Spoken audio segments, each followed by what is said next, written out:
Hello everyone.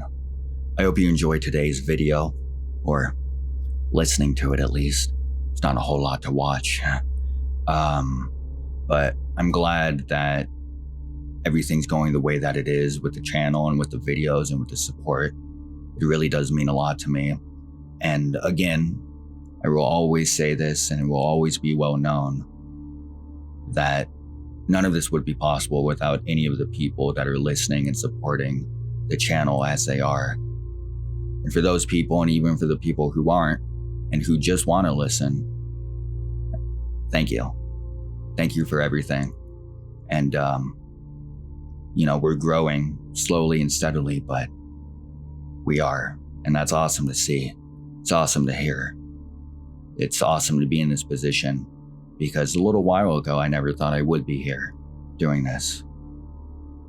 And it took me a while to figure out that I could do this, but I'm glad that I did, finally.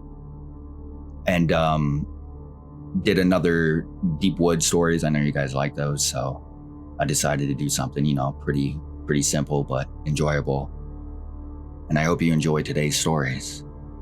They're good as always. Have a good time listening, everyone.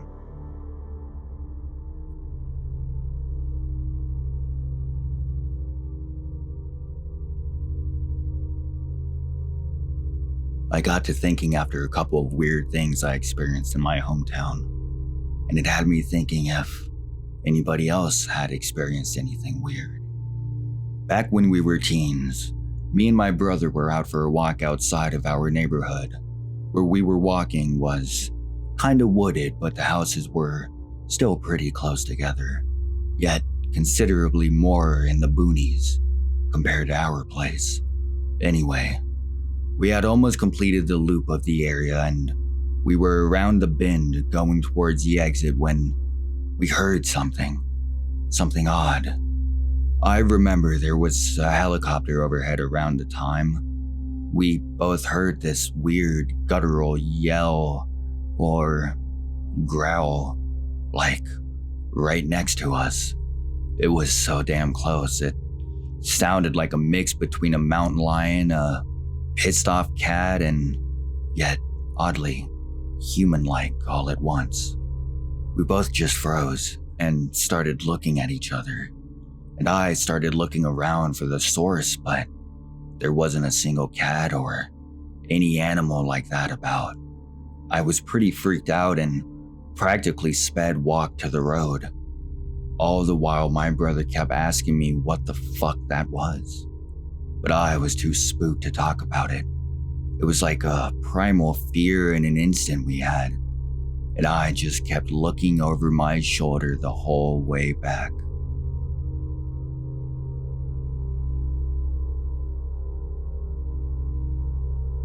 Years ago, I moved from a very small town to a remote valley out in the middle of nowhere, surrounded by national forest and not many neighbors. It was just what I had always wanted, at that point in my life at least.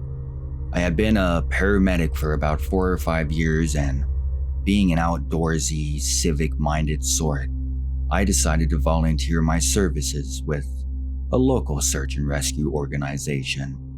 For being such a tiny, poorly funded organization, we were surprisingly busy. In the 9 years I was with them, we'd have at least one rescue every weekend spring through fall. The source of the majority of these calls was the roughly 100 miles of poorly maintained fire trails that were very popular with dirt bikes and quad riders. When they'd inevitably get lost or wreck and get injured, we'd head out, track them down, provide medical care, and fly them out on a helicopter or put them on a Stokes basket mounted to a janky-ass trailer. We'd pull with a quad. About 2 weeks after joining, and with zero training beyond what I had learned as a Boy Scout and medic, I got my first call. A group of dirt bikers from the city had just lost a member of their party. For some reason, they had put their least experienced rider at the back of the group of a dozen or so riders, and just took off into the woods. When they returned to the trailhead 4 hours later, the inexperienced guy was missing. They set out again and looked for him for 4 or 5 hours, then just gave up and called 911. The time interval from the initial 911 call until we had a squad assembled at the trailhead was pretty impressive. No more than 20 minutes, but we were already 8 or 9 hours behind the ball. We did a very quick briefing, distributed maps, divided into teams, then set off. They put me on a quad with the most experienced guy, and we headed out. The plan was for each 2 to 3 person team to take one of the longer trails that ringed the place. Then after searching those, we'd systematically work out a way into the shorter, maze-like trails that made up the interior. This was to be a hasty search. None of the grid search crap, just riding around looking for clues. I don't know what I had expected, exactly. Maybe a few dirt roads through the woods or something. But these trails were an absolute nightmare. They were extremely rugged, technical trails, where you really had to know what the fuck you were doing and where you were going or you'd never make it out. GPS rarely worked due to the rugged terrain and tree cover. Radios and cell phones were a crapshoot, and the maps didn't account for all the random trails riders would just sort of make. The only marked roads were fire breaks, and mileage-wise, those accounted for maybe 10% of the trails. Why this guy hadn't been partnered with someone or put at the front of the group is a mystery. 4 hours into this, I'm caked with mud, bleeding from being hit with branches, exhausted, and just fucking done. We take a water break and hear broken radio traffic that sounds like the bike has been found, but no rider. It's only a couple of miles from us, so we head that direction. When we get there, the bike is off to the side of the road, along with the quads of the other teams, but we can see them a few hundred feet in the woods. We walk over and find them looking down at the missing person, who is very dead. Lips blue, skin dusky, arms spread out like a cross.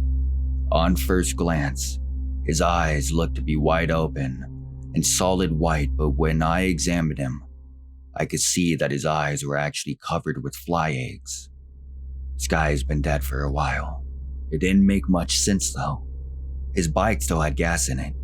He had water and food, and he was a healthy guy in his late 20s. Why was he dead? It looked like he had simply laid down his bike, then ran into the woods to die. Mission accomplished, I guess.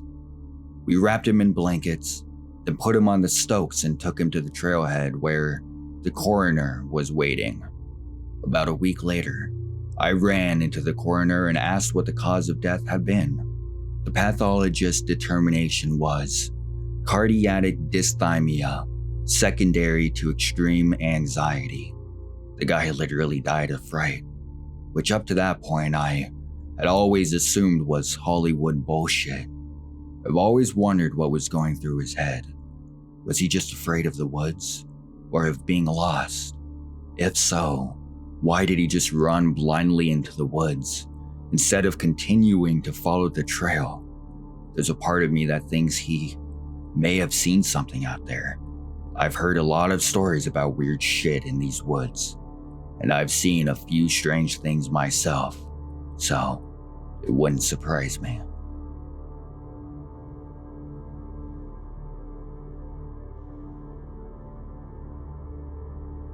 It's so weird. I don't even know where to begin. So I've been house sitting for some friends. They live up in the hills on a long, twisted road, and the house itself is at the end of a long gravel driveway. The house also sits up against a big evergreen forest. I should also mention that at one point, the driveway branches off and goes into the woods. I have no idea why. I've explored in there before and there's nothing. The road is too overgrown for a vehicle to get through anyway. Or so I thought. Recently, it dumped snow up here, and I've kind of been trapped, as my gutless sedan doesn't have four-wheel drive, and the driveway is covered in over a foot of snow, and the road hasn't been plowed. Anyway, a couple nights ago, I was sitting up awake reading. I haven't been sleeping well because I got COVID and the coughing keeps me up at night. At about 11:30 p.m., I saw headlights outside the window. I could hardly believe it. First, it was late at night. Second, there's been so much snow that most cars couldn't even make it up here. And third, my friends are out of state, and no one else would be coming up here. Certainly not at night. I peeked out the window and watched the headlights. Instead of turning the bend in the driveway towards the house, they kept going into the woods. I was curious, but I'm also a coward. So I didn't do anything as ridiculous as follow the car into the forest in the middle of the night, but I couldn't let it go. So in the morning, I grabbed my boots and my parka and stupidly left the house to investigate. This next part, I genuinely can't explain. There was one set of tire tracks in the snow, heading down the rough road into the woods. I followed them about a half mile into the forest, and they suddenly stopped. There was a large fallen tree blocking the road, and no vehicle in sight. The tire tracks just ended, and no footprints in the snow either.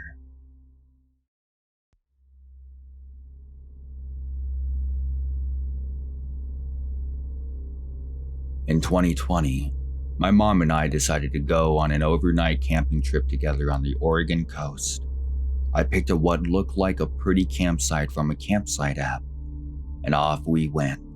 When we got there, we realized it was right off the highway, but there were enough trees and a fence up front that you couldn't really see the road. But the gate was just a metal gate that swung into place. No locks. There was a house on either side, but the property was fenced in on both sides. We pitched the tent pretty far back close to the woods, on the back end of the property. The closest house was about 100 yards away, and the highway was about 200 yards. But again, it was all mostly fenced in and surrounded by tall firs. It was a lovely sight, and my mom raved about how beautiful and peaceful it was. I will say that I got a feeling of dread as soon as we walked onto the property. But we arrived late, and I didn't know if we'd be able to get a new spot quickly. My mom could tell I was nervous, but for some reason I put her enjoyment of the beauty of the campsite over my feelings of dread. We made a nice campfire and enjoyed some hot chocolate as we watched the fire. I kept an eye out and didn't see or hear anything odd. My mom went to bed before I did, and I stayed up and watched the fire for a long time before going to bed. Finally, I tucked in, very exhausted from staying up. At about 2 a.m., I woke up to twigs snapping and what sounded like someone dragging their fingernails on the side of the tent up to the front. I sat up and grabbed up the phone and the only weapon I had, a large flashlight, and unzipped my sleeping bag in case I needed to fight anyone. There was a full moon that night, and I couldn't tell if it was a person's shadow falling on the tent or if it was a tree branch shadow moving from the wind. It sounded like there were two people outside trying to be quiet. We had brought our boots inside, so there was no indicator outside of who was in the tent.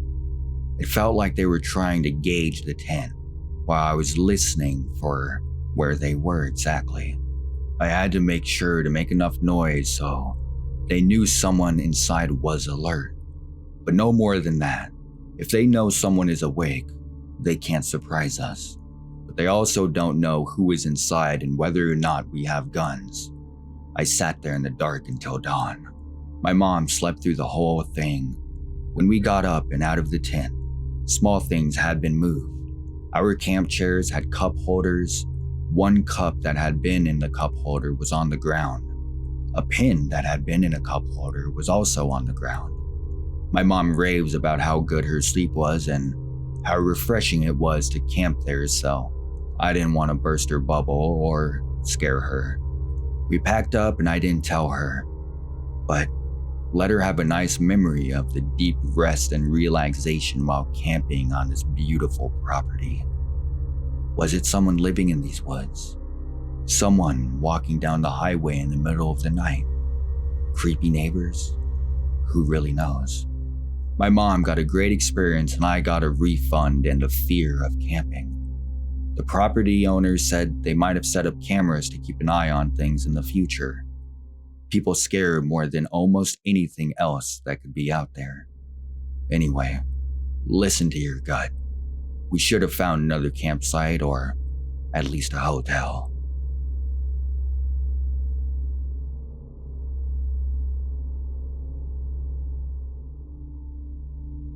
I work as a childcare professional, and one of the kids that I look after had recently gone into hiking. I decided to take him to a really cool trail in Salt Fork State Park. We were all set to hike to Hozak's Cave after parking right near the beginning of the trailhead. The entire trail is about a half of a mile, which is why I chose this trail for our hike that day. I also chose this trail because any time that I had been on it before, it was always very busy and full of people, and a very popular spot which made me feel secure. However, this past summer, we had a cluster of severe summer storms which caused massive damage to the trail. So, to my surprise, it was much more difficult and completely empty. I wasn't bothered by the trail being obviously empty because there was a small construction crew working on a bridge that was just barely visible from the trailhead. He was still up for the hike, despite the entire width of the trail being washed out until it was no more than a foot wide, with a 6 to 12 foot drop off into a creek bed that is solid rock and has several trees down. He is very athletic, and I was confident in his abilities. If he was, and he was so excited to tackle our adventure. We made it all the way to the platform that allows you to see the entire cave. There were many downed trees surrounding the platform and it was actually closed at this point, but we had made it this far, so we decided to maneuver around the platform and proceeded the few hundred feet into the cave. We spent most of the time in this area due to the difficulty, so I know exactly what it looked like. There were tree roots directly under the platform, and you could just climb down either side of them.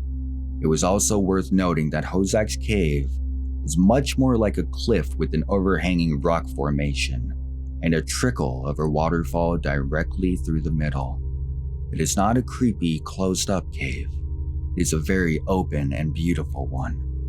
We got to the cave, and I noticed a candle that wasn't burning, but it had been at some point. Sitting on a large rock that had a heart carved into it, I chalked it up to someone having a date or something and disregarded it.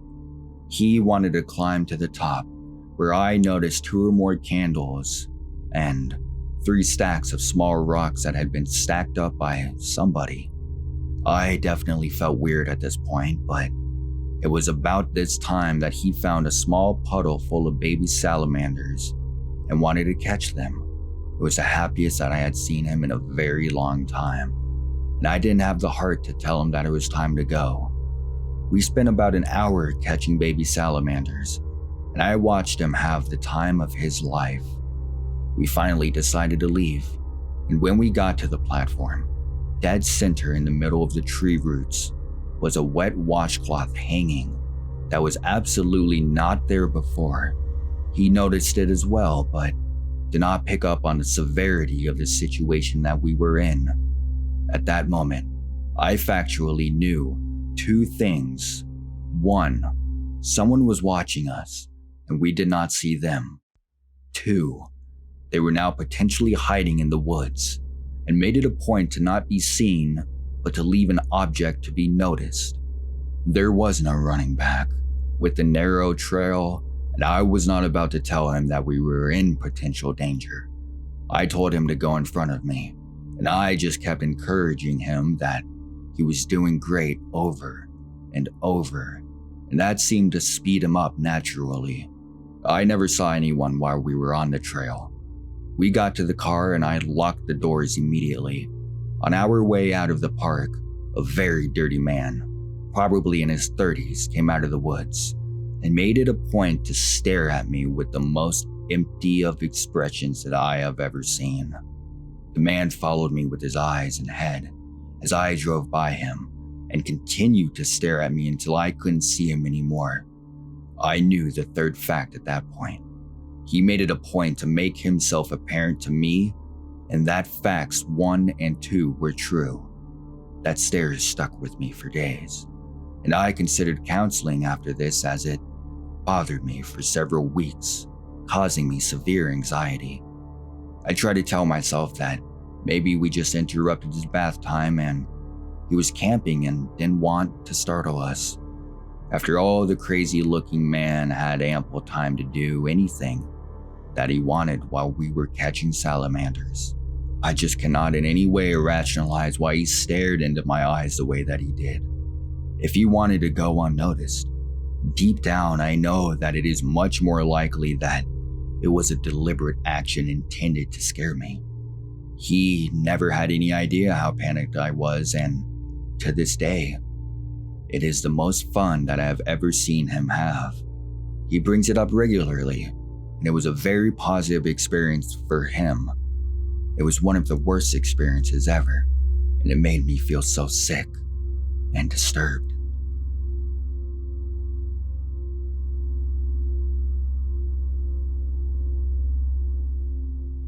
This night started in the city, but ended in the deep woods.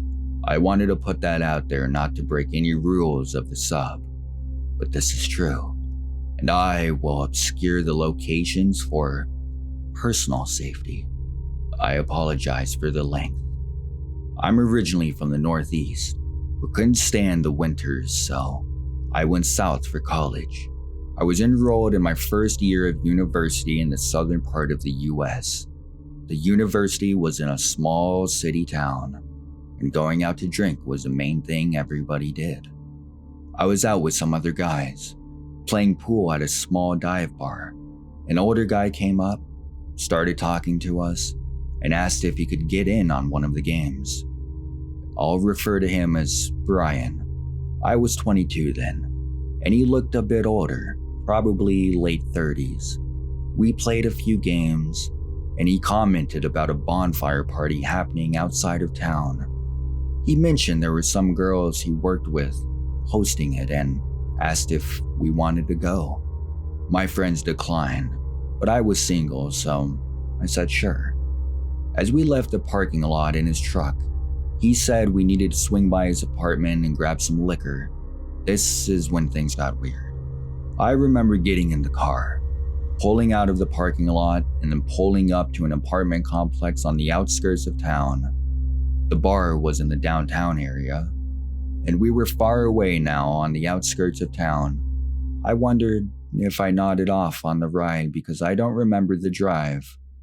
I started questioning myself when he said he would go inside, get the booze, take a shower, and change his clothes. He offered for me to come in as well. The inside of his apartment was empty. No furniture, nothing is hanging on the walls, just open and empty rooms. He didn't say anything about it, so I asked if he had just moved in. He said yeah and walked back to the bathroom without saying anything else. I thought about just leaving when I heard him get in the shower. Something about the situation was starting to creep me out. I was sizing him up in my head and thought I could take him if some weird shit went down. I remembered him mentioning the girls at the bonfire, so I decided to hang around and see where the night went. The shower stopped, and he walked out wearing some different clothes a few minutes later. He had 2 bottles of whiskey, and he just looked at me and said, "Ready?" We jumped back in his truck and pulled out. I made a conscious effort to stay awake and alert. We left the city limits and headed outside of town on a dark back road. We were still on a main road, but we were far from town now, and the closest city I knew of was an hour away in the opposite direction. There were fewer and fewer houses as we drove, and the places I could see looked like decrepit old shacks. I had lived here for a couple of months, but had never been out this way. We drove for a while, and I asked a few times if he knew where he was going. This was the middle of nowhere now. I didn't see any houses, and it was just thick woods on each side of the road. I didn't see him reading off any directions or anything. I saw a small parking lot with a gas station and a turnoff. A lone streetlight lit the gas station. Only 2 pumps, and they looked ancient. A red neon sign said 24 hours. The building was double-wide trailer converted into a store. We turned off into the side street and kept driving. This road was even worse than the main road we were just on. There were no streetlights, and it was very narrow. It twisted and turned, just snaking through the woods. No houses were visible, but I would see an old mailbox every once in a while. We came to the top of a hill, and there was a driveway. I asked again if he knew where we were going, and he just chuckled. I was in the middle of nowhere, surrounded by woods with some dude I didn't know. Fear started to creep in. It wasn't at a house. It looked more like a garage or industrial building. There were no lights inside or around it. No motion lights as we drove up. No other cars or people. "Where's the bonfire?" I made my tone as direct as possible. He just said, "Back through the woods." We drove past the building around the back towards the woods. As we got closer, I could see it as a small path. As we went through, branches scraped along the truck's side. After what seemed like forever, the trail opened into a clearing, and I could see a few other trucks and people. Relief washed over me. I grew up in the city and wasn't used to shit like this, and I started to think I was just being uptight and needed to chill out. It was past midnight, and we left the bar around 10, so it felt good to get out of the truck. I scanned the group, but could only see a few girls. A couple of guys were building a fire and trying to get it going. There were 25 or 30 people there. A guy who was introduced as Mike walked up to us to greet Brian, but he was staring at me the whole time. He never once stopped staring at me. Brian said he needed to take a piss and walked off. And Mike asked if I wanted a beer. He said to hang tight and walked away. Mike came back and handed me an open bottle. I said thanks and started to make small talk, but he just turned and walked away. I started to look around, and something just seemed off. There was no music playing, no lights, no liveliness to the conversations. The people at this party seemed diverse in age, and I wondered how everyone knew each other. No one was talking. They were all just standing together in small groups and mumbling. Each time I approached a group of people, they would all stop talking and stare at me. It was standoffish and uncomfortable. I found myself standing alone and just looking around for Brian. I couldn't see him anywhere. I looked around for his truck but didn't see it. I had had enough of this weird shit and was ready to go. I kept scanning around looking for his truck, but it wasn't there. I didn't hear any vehicles start up or come and go while I was walking around.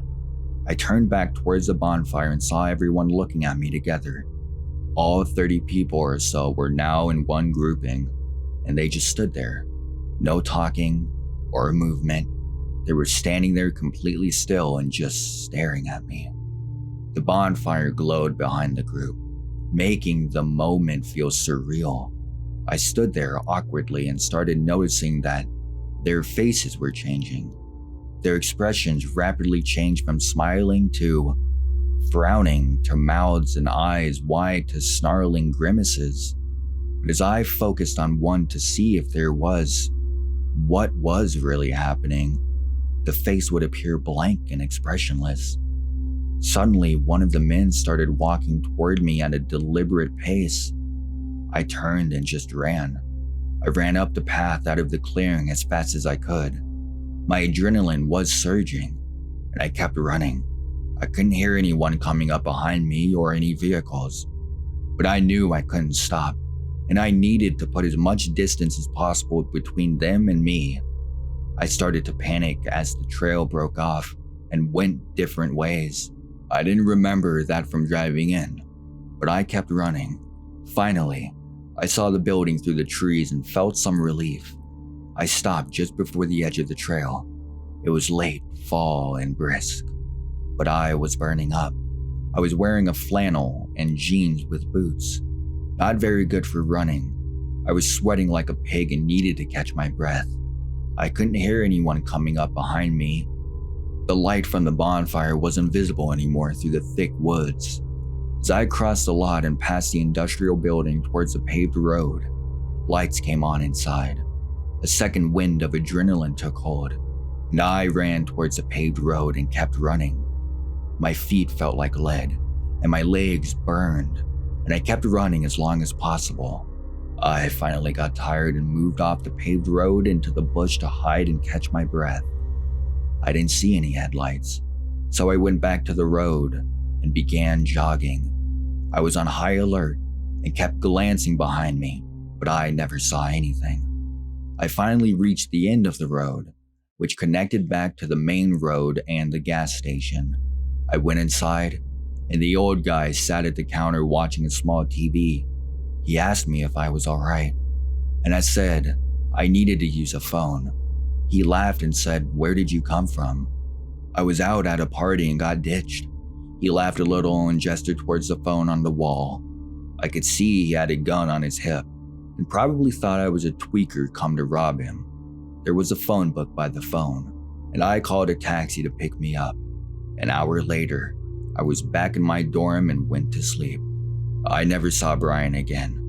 I drove past his apartment complex but never saw his truck parked there.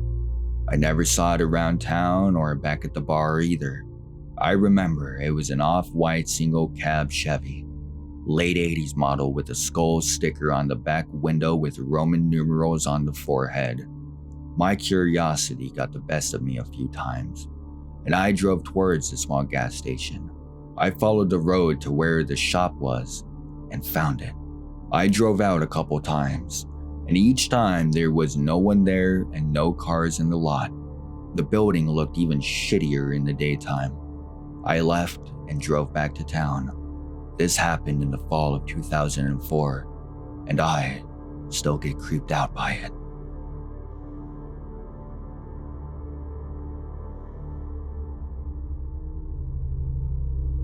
Thank you everyone for listening. If your story was told, I'm glad I'm the one who could tell it. I appreciate all the love and support, and I hope you enjoyed listening to today's stories as much as I did reading them.